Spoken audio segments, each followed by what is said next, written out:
Lean Summit is our annual conference where members of the Lean community from all around the country, all around the world really, from different industries come together to hear the latest about Lean thinking, what we're learning, how we're applying it to today's business challenges.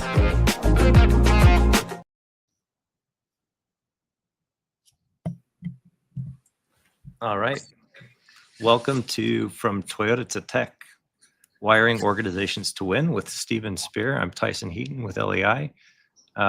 Steven Spear is a senior lecturer at the MIT Sloan School of Management and one of the world's leading authorities on high-velocity learning, operational excellence, and lean management.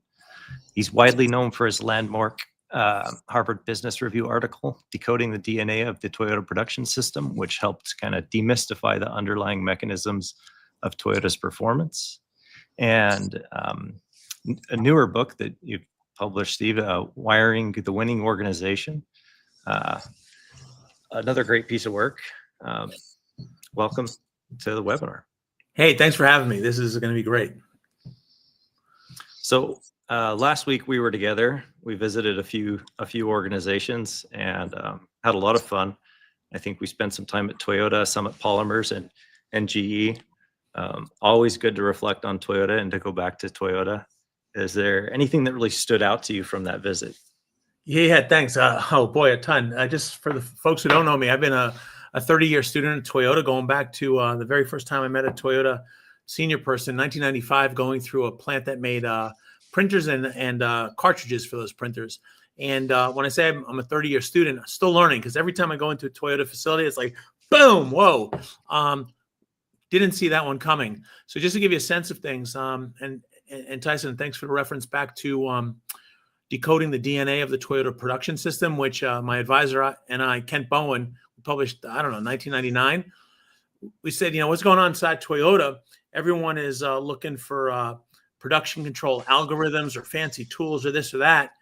And we said, there's something more fundamental going on here. These people, and at the time, BMW's tagline was the ultimate driving machine. We said this Toyota system, it's the ultimate learning machine. They have figured out how to take all of human activity, and on that I mean, by no exaggeration, all of human activity, and in the ideal, strive to the point where you get everybody engaged intellectually in the enterprise, so that everything is subject to critique and improvement, everything, everywhere, all the time, ideally by everybody. And so, Tyson, to your question about what was like, whoa, when we went to Toyota. So we went into the plant, and guy said, when were you here last? I said, it's been a while. He says, well, you do realize we've reduced the size of final assembly to 25%, not by 25%, to 25%. You're like, well, how do you pull that off? And again, it's not to this point about, one genius walked in one day and said, rearrange everything. We were line side and visited with an associate, I think a guy named Keith. And he was explaining how, as part of his development as an associate, he was being trained in problem solving. And again, just think about that, is that his development as an associate to make cars was his problem solving skills. And then he was explaining to us what he's been working on. And he said that in his work area, he had found 152 problems to be solved, and that he'd been getting mentored by his team leader and the team leader by the group leader. And he was about 87 through the 152. So we're like, dude, 152 problems. I mean, like, how big is your work area? And he was like, well, it's my station here. And it's like, wait. How big is that?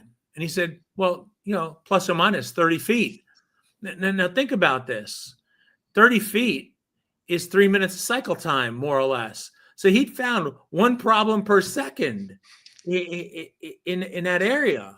And he was one guy. Now you start thinking about, well, let's see if we're driving in the direction of everybody, every day, is really an aggressive, energetic, productive problem solver about everything. So you take this guy, Keith, his 152 problems, and he was 87 into them, multiply that by 10,000, boom, that's where your answer is. And how do you get your final assembly from whatever it is down to 25%? Again, they're finding this guy, and he's a newbie. He's finding Yeah. one problem per second. Anyway, I'm gonna stop there because I'm I remember that because it was like that one was kicking you in the head all the way. It was like you mentioned that like 5 times. It's just impressive to go back and to see it continue to grow. I think, every time. So it had been about a decade since I'd been at a Toyota factory, and the last one was in Japan. And they kick off the tour with a video of the loom business and how Sakichi Toyota like watched his mother doing this loom process, and it starts with Jidoka. And I remember, I mean, you had a distinct impression that we kind of glossed over it, and then we went and you're like, wait a minute, why didn't we emphasize this piece? I had another piece in my head. I'm interested to like have you unpack this video. It's the same video. It's like years old. It's kind of funny that they show it, but what's the significance of that video for you? All right. And what does it represent for Toyota? All right. So I'm going to set this up for folks because the more common sort of creation story is George Washington and the cherry tree, right? And, George Washington dad comes home and says, what the hell happened to the cherry tree? And George Washington says, I chopped it down. Now, the way the story was told, the video, it'd be like if the story was about his hatchet sharpening skills and the technique he used to cut down the tree. We know that's not the point of the story. It's George Washington at an early age realized the importance of honesty to admit to his mistakes. Anyway, just remember that when we talk about this loom thing. So we see this video of a loom, and it shows what's involved in doing a loom where everything is manually powered, moving the shuttle back and forth and tightening up the threads and the weave and this thing and that thing. And they start talking about some of the innovations that Sakichi Toyota created when he was in his mid-teens. And the narrative overlay was about how this guaranteed quality and efficiency and productivity and yield and this and that.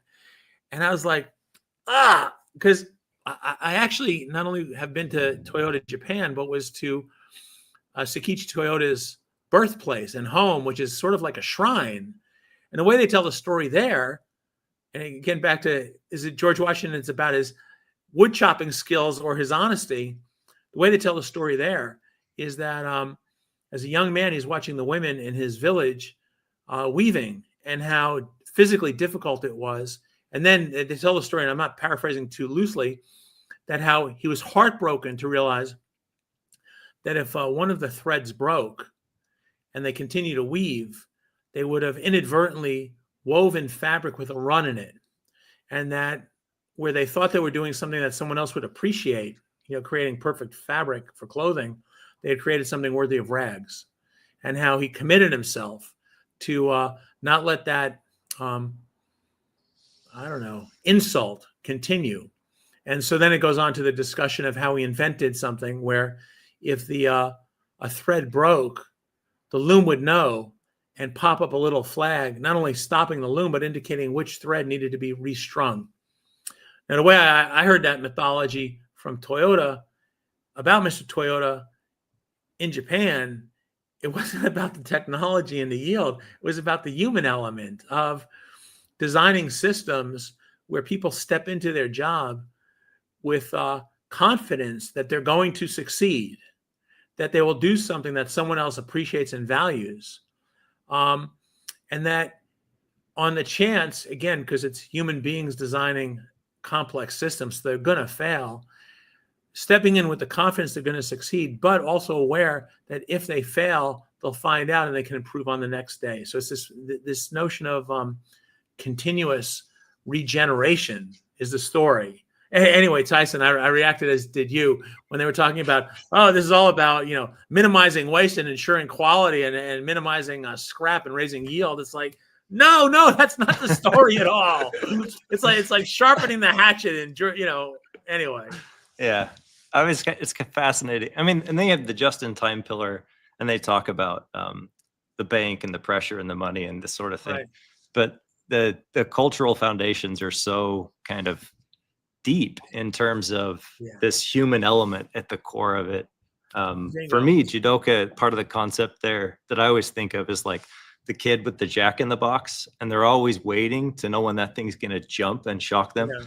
When I observe workers and there isn't like a strong component of Jidoka, they're constantly waiting for the next problem to show up to react to. Right. So they don't free up any intellectual capacity for problem solving because That's they're right. waiting for the next event to happen, and they know they need to react quickly. And I think there are these deep things related to Toyota's culture and history that's part of their wiring because it was built in the foundation level.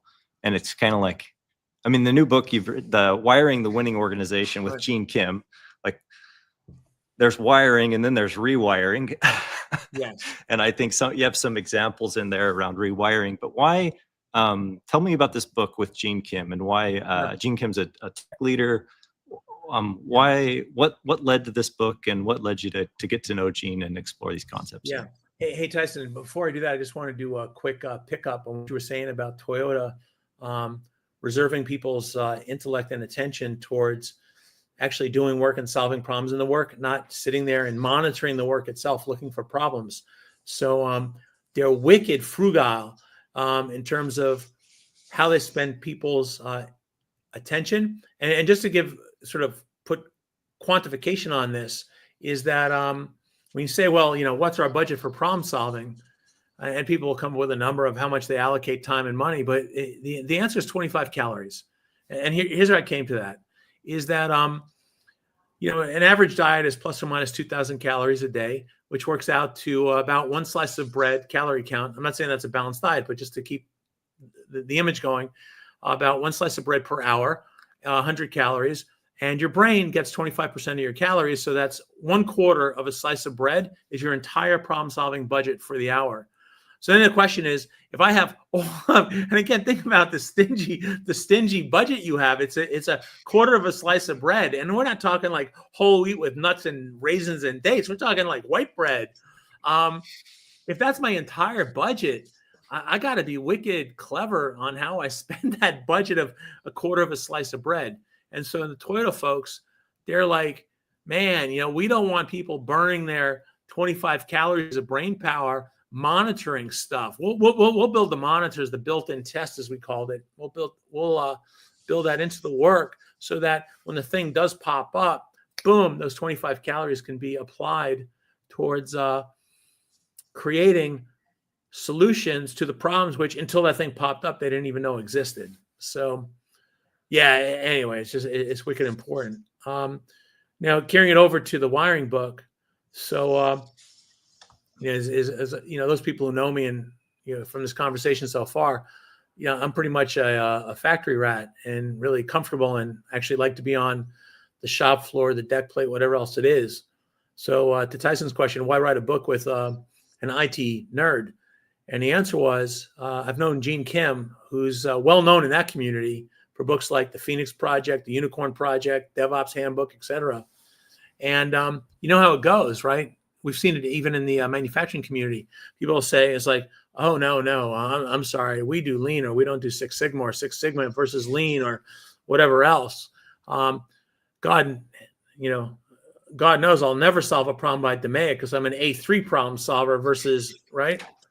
And, this ritualization to the point of cultishness around terminology, semantics, particular tools, we've seen it. And it happens over in the IT world also, where people will be talking about, oh, we do agile, so we're doing minimally viable products and sprints and huddles and this thing and that thing. And it's like, well, why are you doing that? And it's like, well, because that's what agile is. So they also have their cultish moments. And what Gene and I were trying to establish with this book is that when you look very broadly across sectors and you look at leaders within sectors, they may differ by the semantics they pick, but they're behaving the same way. And the way they're behaving is to make it much easier for people to solve hard problems together, because they're competing. And they're competing based on speed, not on accounting cost. And the speed in particular on which they're competing is problem-solving speed.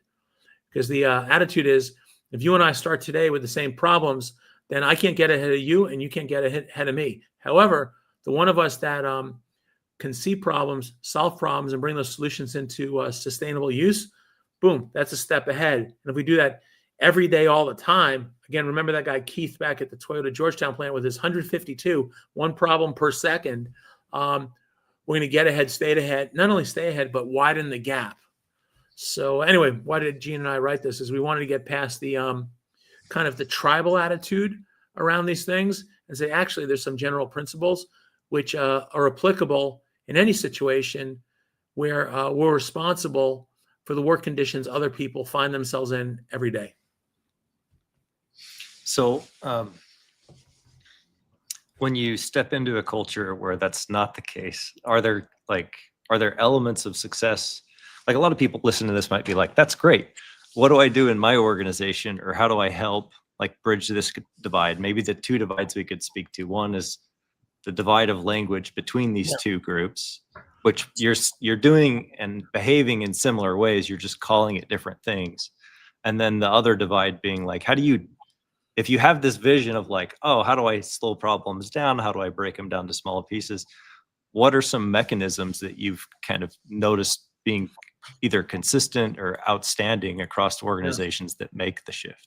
Yeah, so I'll go with a cliche first. That the cliche is something like, what leaders find interesting, other people find fascinating. So really, transformation is really about transforming leaders. And in particular, it's not about teaching them. I'm going to pick up John Shook on this, LEI connection. And John is a, real seminal thinker and pioneering in this lean thinking. John wrote an article in Sloan Management Review some time ago.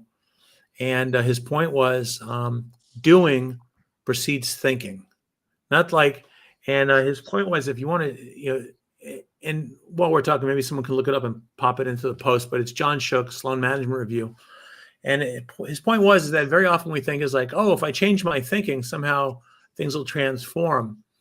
And, John's point is, you can change your thinking all you want, but what we actually do is very much stimuli response.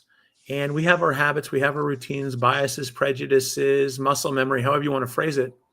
And that's the stuff we have to change first. We have to break the habits and create new ones.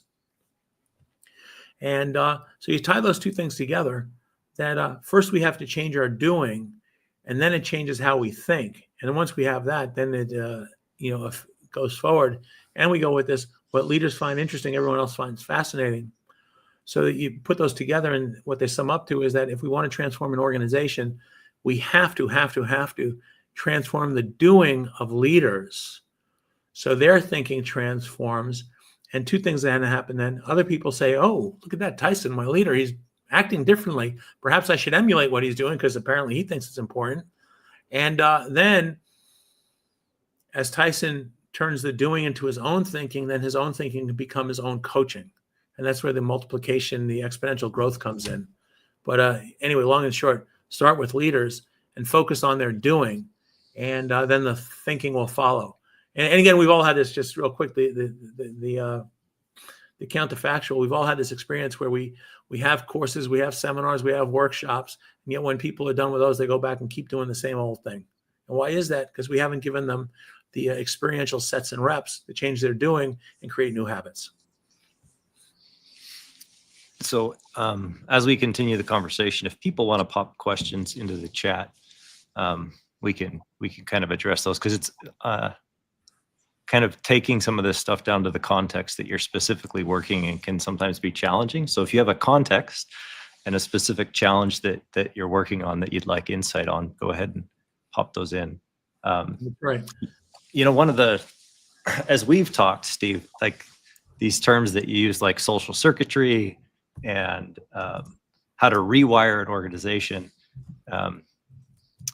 it's made me think about this concept of social engineering, where you have these, so like say in Toyota, you have these artifacts like an A3 and you have Hoshin, and the A3s are like overlapping mechanisms that help kind of focus attention and time and energy around the network of problems that are most important to the organization. Right. And I think of like an auto factory, and you kind of need somebody in an auto factory that's setting the buffer rates between areas and what the cues are. And it's like, at what level is kind of some social engineering appropriate, where it's like, say we've shifted some leadership behavior. What level of hand does it take from leadership to be like, all right, let's engineer this system where we're not just doing problem solving with A3s, but it's the overlapping behavior between the manager and the team, and the manager and the team member, and how it gets networked in for a factory kind of ideas and problem solving to flow in a cohesive way. Yeah. So, this gets back to leadership and what they value as evidence in their actions. So back to the dude, you and I met at Toyota Georgetown, this guy, Keith. He was saying, hey, I'm going through this developmental program as an associate. Again, the most junior person in the plant, but the person who's actually adding value to the product. So most junior, most important, put those together. And he was getting his problem solving skills developed. For what it's worth, in terms of useful reference and product plug, in the High Velocity Edge Chapter 7, we have which is about problem solving. We have another number of cases about quality circles at Toyota suppliers. And in every one of those, the point is to develop the capability of the shop floor workforce. And oh, by the way, by doing that, the quality, yield, agility will improve. Again, it's first developing the people with the confidence that what will follow is all those second order, third order effects that we catalog in accounting. So anyway, but back to this question though. So what's the priority? And if the priority is develop people, because we're competing on the speed of seeing problems, solving problems, and systematizing solutions, then leaders have to commit time and commit space and resources to developing people. And again, like the example with this dude, Keith, he had time and coaching from his team leader and his team leader from his group leader to do just that. And so he was winning as an individual because he had the satisfaction every day of knowing he was working his way through the 152. And Toyota was benefiting because he was finding all these opportunities for them to do better work with less effort. So, again, back to leaders having a big responsibility for setting the tone, both in terms of what are the priorities and how they're pursued. Should we take a couple of questions here? This one's fun. What would be the doing of the C-suite that needs to change? Yeah, so it's a great question. I live this quite often. I'm doing a lot of work government now, and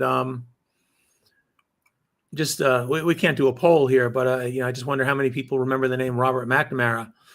Those old enough will remember him as the architect for as the Secretary of Defense during Kennedy and then Johnson administration, the architect for how we prosecuted the conflict in Vietnam. So already you're probably saying what a jerk. But beyond that, I wouldn't say even more so in terms of both intellectual and moral failing, but even more so, Robert McNamara left us with this idea, as befits a former accounting professor at Harvard Business School, that the way to manage effectively is have lots and lots and lots of metrics thrown onto dashboards, and that somehow the people at the top, air quotes around that and sarcastic air quotes, the people at the top will be able to process the data, analyze it, and give directives to people, which then follows into a command control kind of mindset. Unfortunately, and ties into the question about the C-suite, too many people who've achieved the C-suite, again, regardless of what they've accomplished professionally through whatever their subject matter expertise might have been, engineering, science, logistics, HR, whatever else, they get to the C-suite, and all of a sudden there's like this, it's almost like Severance for those people who've watched it. Like there's this, all of a sudden this change in attitude that we're no longer going to improve things by engaging them where they actually exist, so we can appreciate the nuance, the subtlety, the idiosyncrasy of what's going on. We're now going to do it through reports and dashboards and metrics.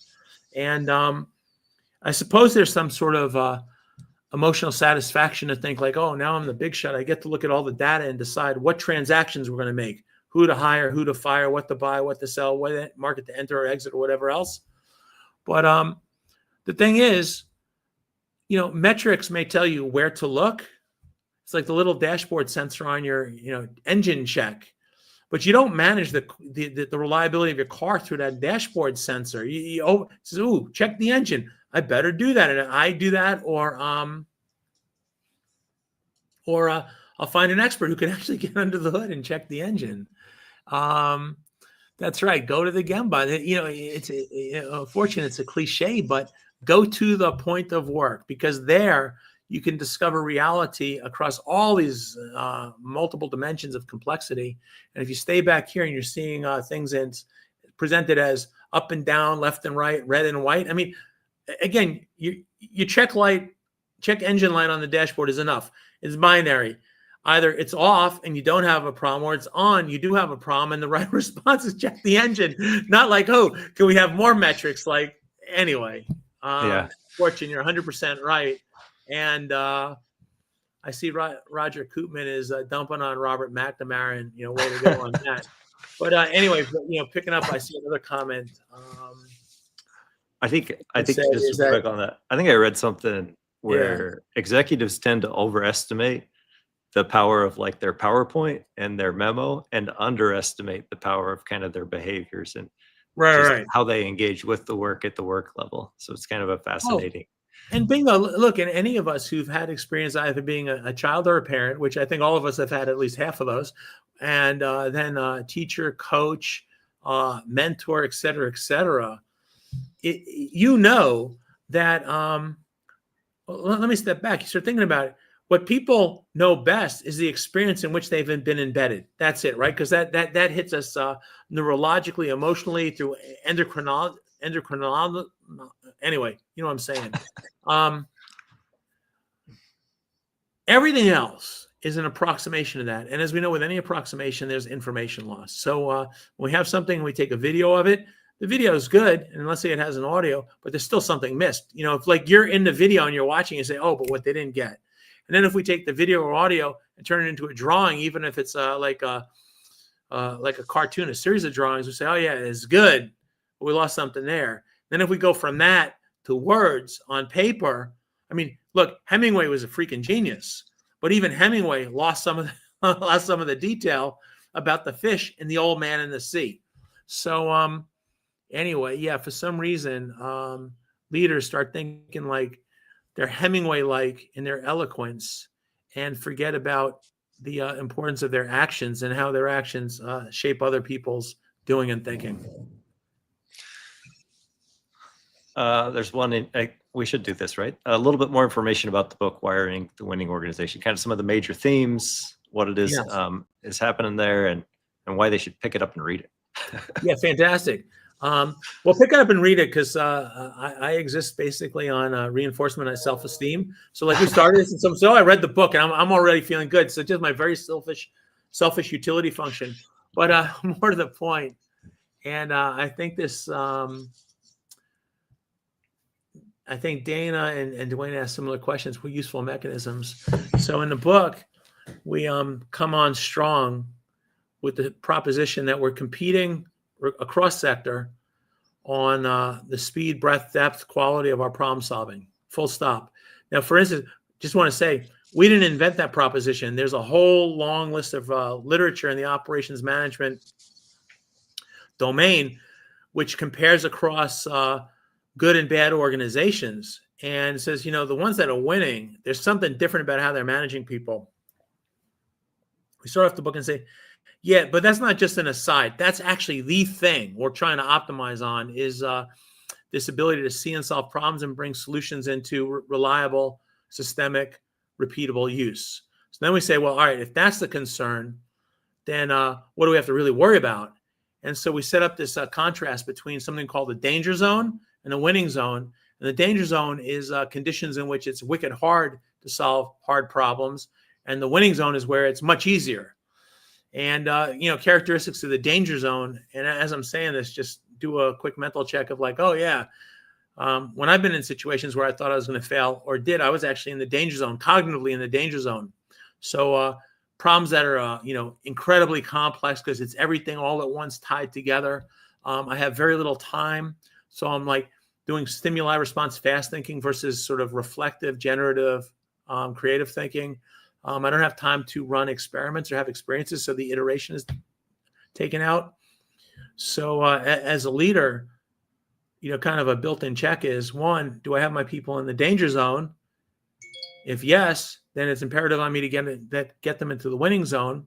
And the winning zone is all those conditions reversed, where the problems aren't nearly as convoluted and complex and intertwined. People actually have time and safety to run experiments and do the iterative discovery, so on and so forth.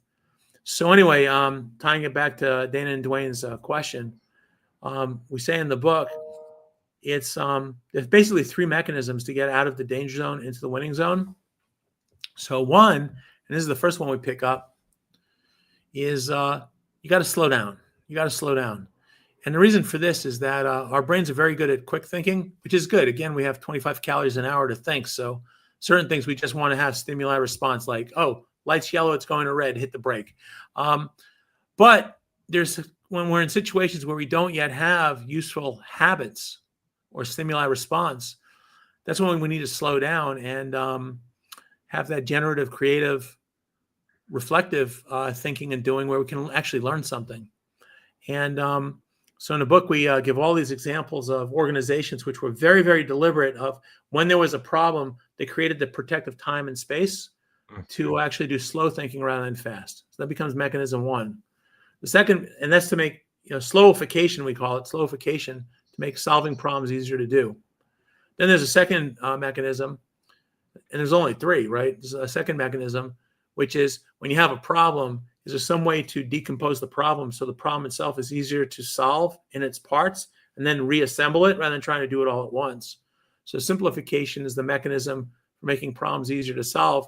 And then the third one is amplification. And amplification is making problems obvious earlier than not and more often than not, so fast and frequent. As a guy I know who this is a daily concern, he says, amplification, seeing little problems before they've had opportunity to become big problems. So slowification, amplification, and slowification, simplification, amplification are the mechanisms to get us out of the danger zone into the winning zone. There was a question earlier on like emotional intelligence and process thinking, and it occurred to me as you were explaining those 3 things, those are the mechanisms at the base of emotional intelligence, like having the ability to pause between an event and how you process it, being able to like break down the problem that hit you into chunks that are actionable. There's just like, there's so much overlap that it's kind of fascinating, both at that level and the other. And also, like, if you're doing those things, the level of emotional intelligence testing required regularly begins to drop. Well, Tyson, what you're saying is brilliant on this one, both in terms of making the time and then making the emotional space. So in terms of making the time, look, people say, oh, no, we don't have time to, when first of all, even if they do, when the problem gets amplified, oh, we don't have time to slow down because we have to get things done. And you start thinking, let's unpack what that really means is, we now know that what we are capable of doing is creating problems. So our strategy in the face of that is to continue to not to pause and figure out how to make something other than problems. We're actually going to double down and make more problems, right? I mean, that's the argument of not creating the committed time and the committed space for problem solving. The other part that was brilliant in your statement is about the emotional sensitivity, because to be able to act in such a way that not only are you seeing, but seeking out problems and making it safe for yourself to do so, but also safe for other people to do so. And I'm going to come back to our man Keith with his 152 in that 3-minute span of work. Think about, and again, put the self-reflection on yourselves. Would you have a Keith in your own organization who, one junior person in the organization feels so excited to call out one problem a second? Like, I mean, think about that. I mean, you talk about nitpicking, and this is like having kids at home. Every second, he's finding something wrong. And to be excited about that, and you're excited, that Keith is excited to call out one problem a second. I mean, that's freaking awesome. So, Tyson, your point about emotional intelligence, you got to be a freaking genius about this emotionally if you're going to make Keith feel excited, not just empowered, because it's like a throwaway term, but excited that he found 152. Because, the risk for him is, one, you're going to say he's a jerk for calling it out. But even if not, he's a junior guy. He may think that when he calls out 152, that you're going to blame him for those 152. So to have the emotional intelligence where he's excited and you're excited to hear him, it's like, oh man, let's see if we can find that 153rd one, So yeah. Yeah. It's a huge paradigm shift, right? Yeah. It's like, and then I found 152 and now they're all my problems to solve. And how do I get them all done? Yeah. And what's the mechanism you have to kind of sort through them and keep advancing and building that capability? It's like, and that was a theme at Toyota, I think, where it was like, yeah, we only talk about problems. Like people, that's what we do. We don't spend any time on the green. We spend it on the red and we spend it on the problems. And I think that part of that, and you can help me out here, but part of that is they've reoriented around the idea of a problem and being bad, around like they're good things that allow us to exercise capability and improve and grow around. Yeah, 100%. And Tyson, you think about how Toyota's competing as the ultimate learning machine. So the ultimate learning machine requires that you're seeing and solving problems regularly, because it's actually the recognition of a problem that you've learned. That's the first thing you learn, is that I have a problem, which indicates, oh crap, there's something I didn't know, right? And then it's the investigation into solving that problem where you discover more. Now, you think about celebrating success. And look, I was joking, not entirely, about self-esteem. It's important, and you got to celebrate success, because that recognizes the progression from a lesser state to a better state, and this continuance of getting better and better. That said, we don't learn from being told that something worked. We only learn from being told that something didn't work. And it gets back to Tyson's comment about emotional intelligence. So, yeah. There's a question that's popped up in the chat that came up over and over on the learning tour too, which is like, well, where do I start? How do I start? What do I do? Because people get so excited about what they see and what's possible. How do I go back and start? What makes sense? Yes. So the great question. What I threw into the link, I threw into the chat a link to a supplement we wrote about model lines, and I'll tell what I mean by that. So we tied together a bunch of things, right? Which is what leaders find interesting, others find fascinating.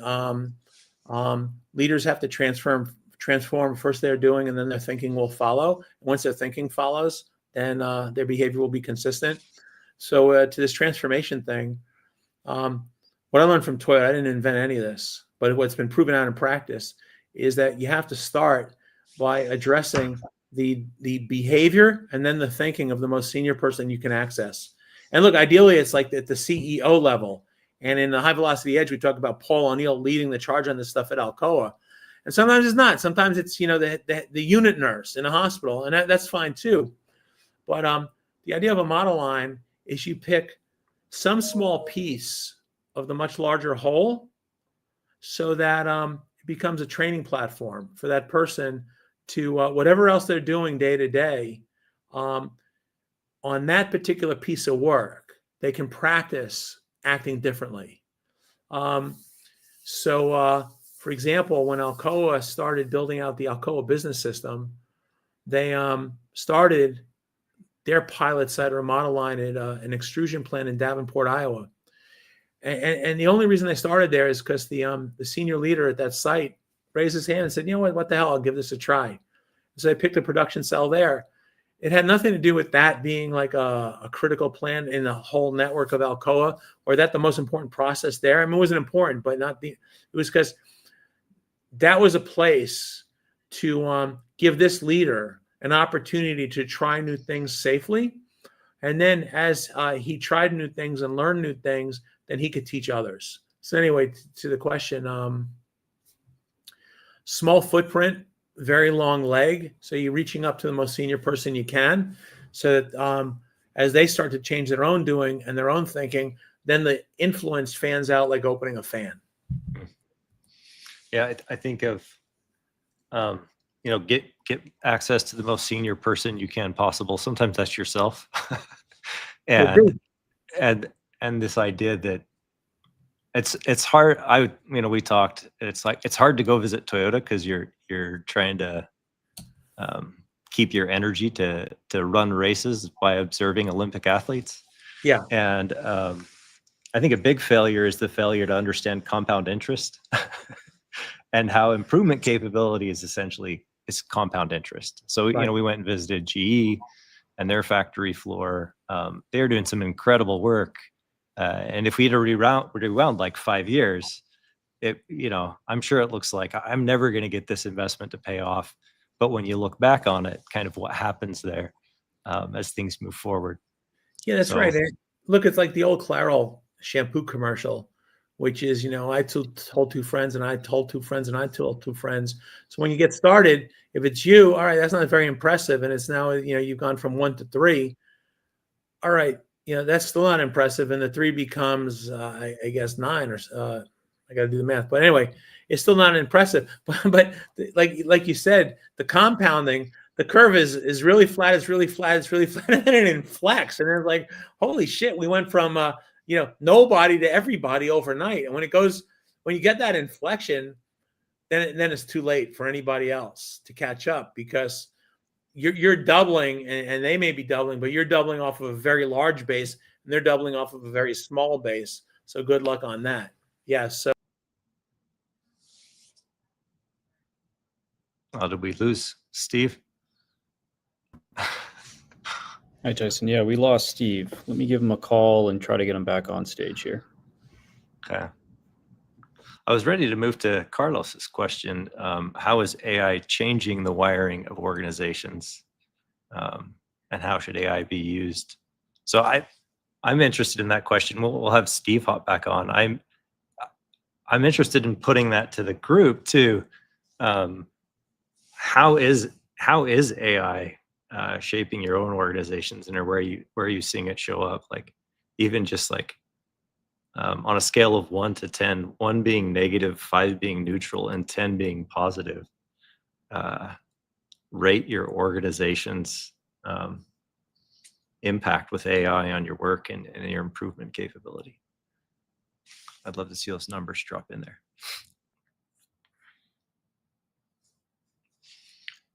Sometimes we can call Steve back. We're at 8. That's cool. That's positive.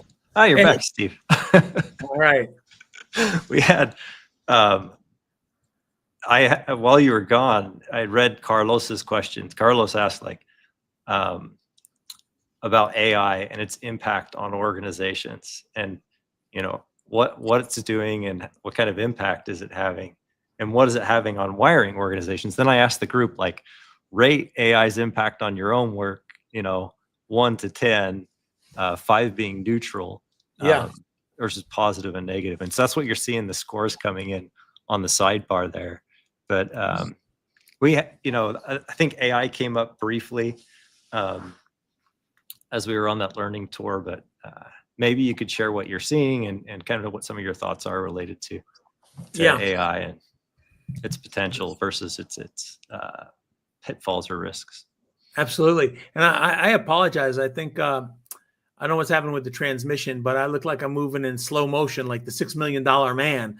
So I'm just going to sit still so as not to overload the bandwidth. But as far as AI, look, here's the thing about AI. Fortune again, I'm going to quote her. You should get Fortune to do this webinar next time, because all I'm doing is quoting her. But anyway, here's the thing to appreciate. AI is a tool. That's it. It's a cool tool. But let's remember what it is. It's got no intelligence. It's got no judgment. It's got no soul. None of that. It is, compared to anything else, it has a prodigious memory. You can load it up with, God only knows how many millions of documents or images. And it's very, very good at finding patterns. That's it. It's like, when you took your first stats class and you had to do linear regression. And so you had a bubble of data and you tried to draw a straight line through it. And you remember that it was like some some math to draw the line, but then there were errors, right? The error terms. And that's the difference between what the line thought and what was reality. So that's what AI is. All it is drawing a fancy line. All right. Now, sometimes that's useful if you can train it on the right information. All right. So let's just remember, I just want to say it's not intelligent. It's just drawing lines. That's it. But as far as that goes, it is a tool. It's a powerful tool. So then we get back to these behaviors, these mechanisms of winning organizations. So if you're going to use AI, what would be the danger zone behavior? And that would be incorporate AI into everything you're already doing all at once, right? Yeah, and it'd be like giving a bunch of kids who know how to ride a bicycle Ferraris. You're going from a weak tool to a strong tool and say, oh, you use it to get to school today. You know where that calamity ends. So so if we understand that this is a tool which we have very little understanding, one, of how to use it, where it applies, where it's useful, where it's not useful, where it's actually destructive. What's the argument here? One, we got to slowify. We can't do this in real-time operations because we're going to just blow things up. Second, we need to simplify. So if we're offline doing this in a safe environment, we probably want to be testing the AI on little things at first so we get a handle on how it behaves before we start trying to use it on more complex things. Anyway, and again, I think that's the thing we have to keep in mind is that it's a tool and we're trying to figure out how to use the tool, which means that we don't know how to use it yet. And since we're trying to figure something out, we got to go with this combination of slowification and simplification. And as we're trying to use this thing, lots and lots and lots of amplification as to what's working, what's not working, and where we need to pay more attention. So maybe I can nudge a little and ask some specific, and maybe we can just talk a little. Because this one's been on my mind for a while, where like, as I've interacted with AI and done a lot of these things, I'm very impressed with its translation ability. So it's like me using specific vernacular in a specific context, being able to provide access to others without having to know all the fancy terms and acronyms that each do. So I'm wondering, like, there are several places, particularly in this like natural language processing space, where it feels like to me that this is a huge democratization of access and access to language that typically language is used to like stratify, like the oldest version is like Old English. And it's like, well, if you're high class, you use really good punctuation. And so there's that component against the component of like access to models and ways of thinking. Like there's a model that undergirds and is behind A3 thinking. And so what's the potential of equipping technology with a layer of a model that allows people with their own language to engage in to build technical capability around problem solving and distribute across the organization? Great question. So if we go back to the late, I guess it's no, it has to be the mid 1800s. It was something called the American. I got the book over here. Rise of the American Revolution, not the American Revolution. It was pre-mass production.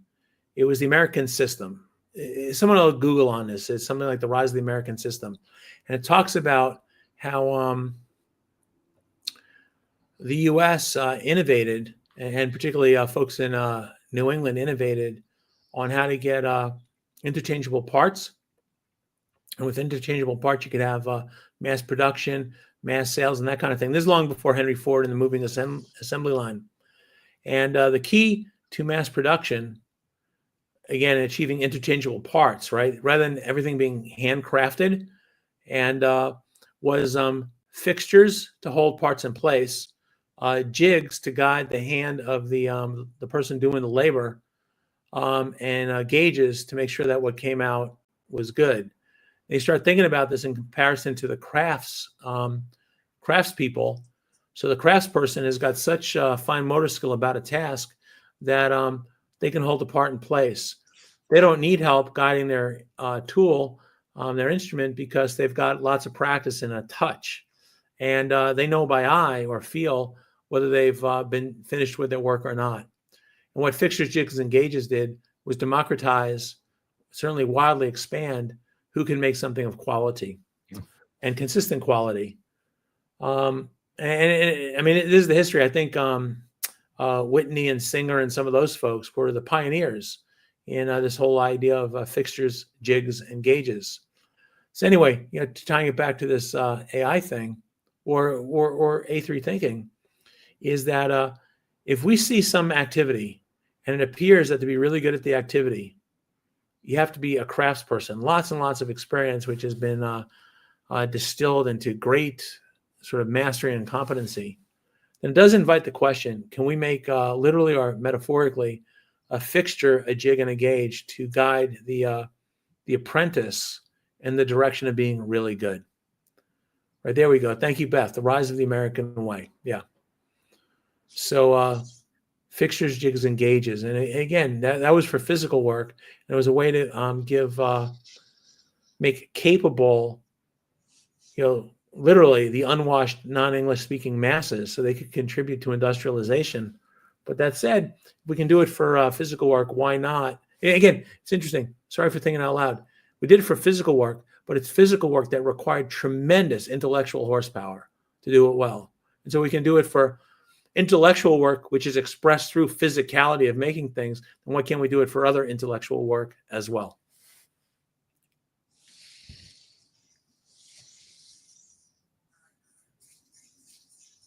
Yes.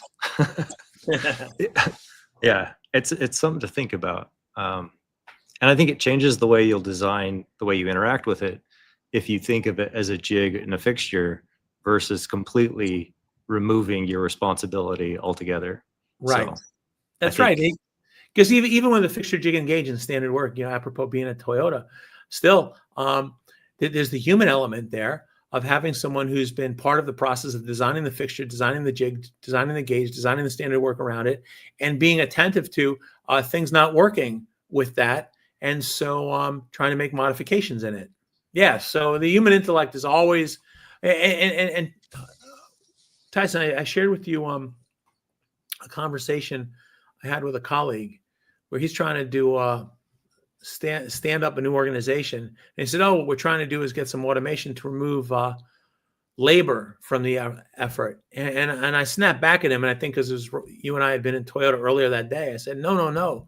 You're not trying to remove labor. You're trying to remove toil, because toil is hard on the body and toil is distracting on the mind. What you want to do is remove toil and leave the intelligence, the human intelligence. yeah, it's good. We have a few minutes left. I think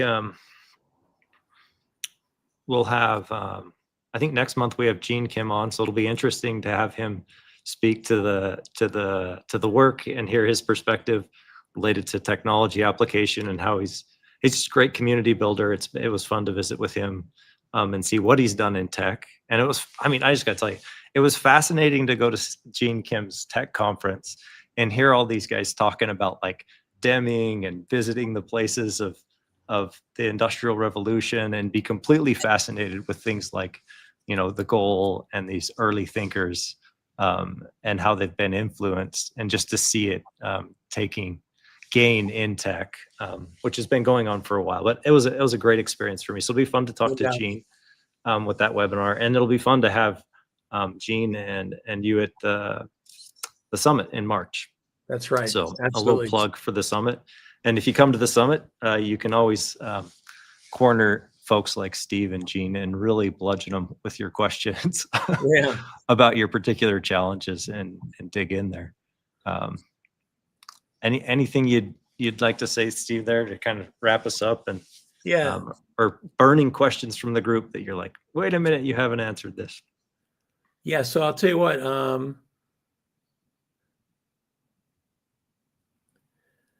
William put in here, we're moving from a New York-centric organization to something, I guess, which is more geographically broad. So, William, I just want to say that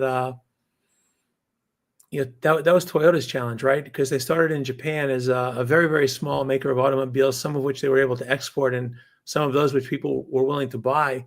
They're now the largest automaker in the world, and they went back in the 80s with a deliberate strategy of global localization.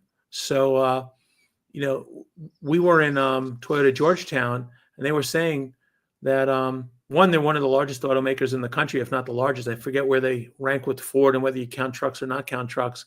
but their domestic content is like 90%. So when you start thinking how that you pull that off, it's got to be that they figured out how to take these behaviors and focus on the behavior, focus on the actions, and then phrase them in a way that they were culturally acceptable to people. But again, these actions are around clearing out the mental clutter so people like that fellow Keith can solve really hard problems. I'm going to put just a couple more things. I put into the chat, so before, favorite ask of the lean guys, LEI guys, before the chat closes, just capture that, and when you send out links and follow-ups and this thing and that thing, include the links to people, and so they could get these things if they didn't click and download while we're talking. And then, to your point about the upcoming conference, yeah, absolutely. Whatever you've had a chance to peruse, I'd be delighted to know your questions. And in fact, not only the questions there, but if you can send the questions ahead of time, that'll help me guide what I should be talking about. Because better to speak to things that are interesting to you rather than things that are interesting to me. But the one thing I'll just end is one with thanks to Tyson for setting up this platform, for all of you trusting us with an hour of your day to listen despite the tech glitches and whatnot. We'll have to yell at Gene for that one. He's a tech guy.